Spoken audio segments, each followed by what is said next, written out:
Hey everybody, it's Neil, and check out what I have here. I have this. It is a little teapot. How cute is that? Got it mostly for decoration here. I don't think we're actually going to make tea, but I'll just show you guys what it kind of looks like and everything and how it works. So this is some of the information about the box here. If you need it, you can probably pause and zoom in. I don't know how good the quality comes out on these videos, but that's the barcode for it. So let's check this thing out. Here's our brief instructions explaining how to do this. So there's the thing there, and basically it's just saying to put the tea in the top, put in the boiling water, and magic presto, you have tea. So let's see what it looks like here. Look how cute that is. So this is what it looks like here. I guess that's everything.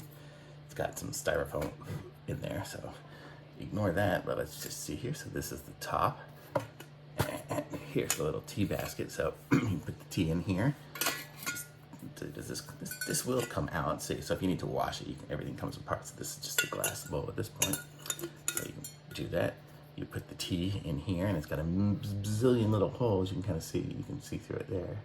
So it's got a zillion little holes, and then that goes in there. And actually, to take it out, it's got this little flip up here, so you could use that. And then this one here has 3 little holes in it to vent it. So you put the tea in there, pour in the hot water, and then close it up. And this actually makes a pretty decent seal. There's no rubber or anything on it, but you can kind of just slides in there and stays in there pretty good. So that's what it looks like. And so there's how you make your tea. So how pretty is that? Very cute little teapot.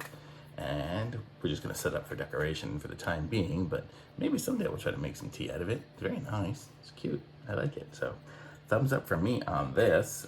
Links in the description. Like this video, subscribe to my channel, and I'll be back with some more reviews soon.